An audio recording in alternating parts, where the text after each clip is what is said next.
welcome back to Rising Strings Academy.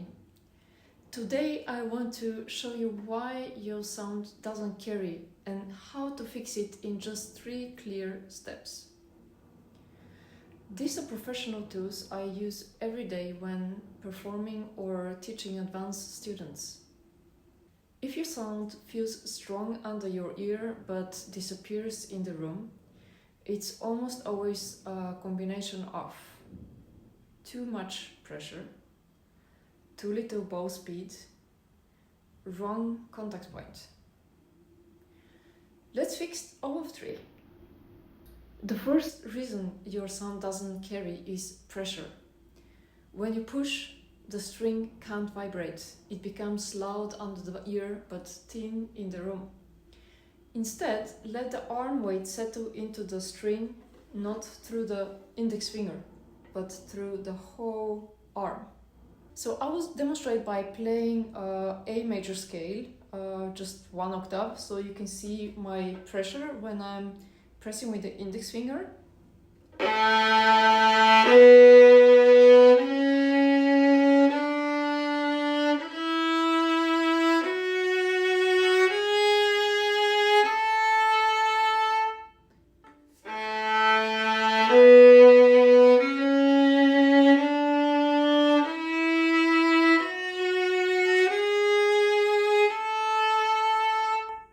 Before you even start to play the scale, put your bow on the string and just try these 2 versions. Try to press with the index finger, see what happens with the string, and then try to relax the fingers here and put the weight on your arm instead. You can even see on the first note you play, when you start the tone, it's not.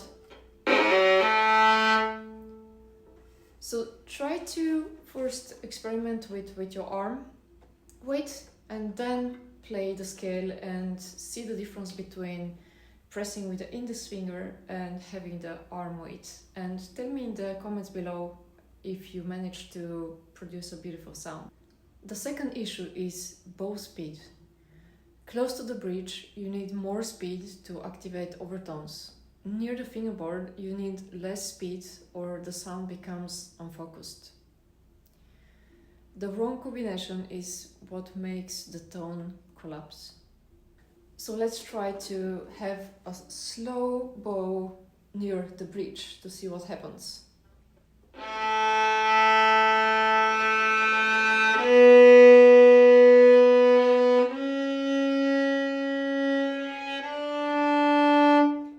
It's producing a scratchy sound.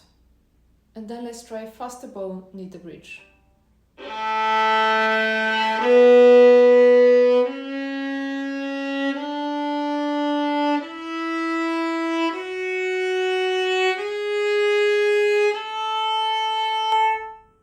So faster bow near the bridge produces clean sound. Fast bow near the fingerboard is producing more airy sound. Slower bow near the fingerboard is producing warm sound. Step 3. Sounding points is equal to tone efficiency. Every violin has a resonant lane, usually the middle to the bridge zone.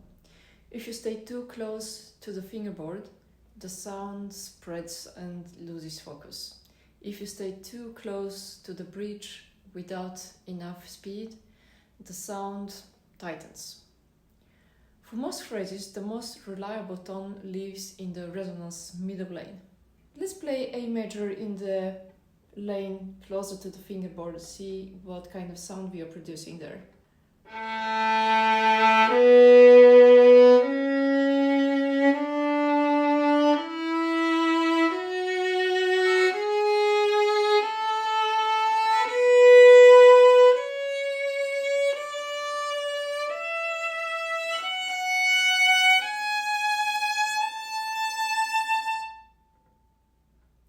I think the sound is a little bit warmer, but kind of diffuse. So if you want that sound, that's completely okay. Play in that lane. But if you want more focused sound, let's try to move closer to the middle and see how that sounds.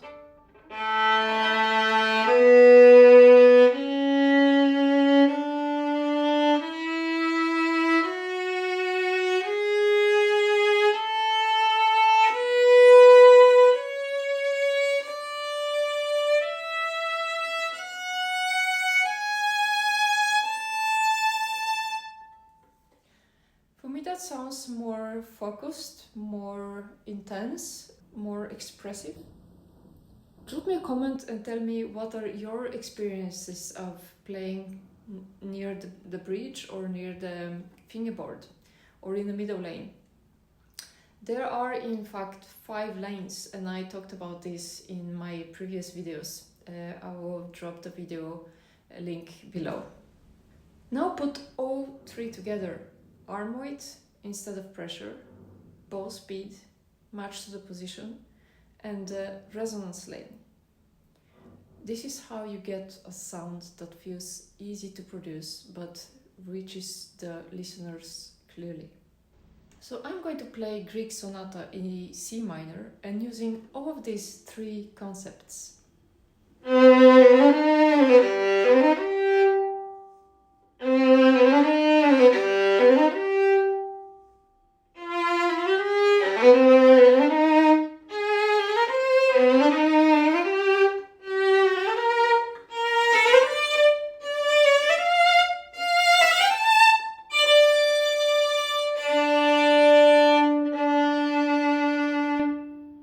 If this video helped you, subscribe to Rising Strings Academy for more short, focused violin lessons. Keep exploring your sounds and let the violin work with you, not against you. I will see you in my next video.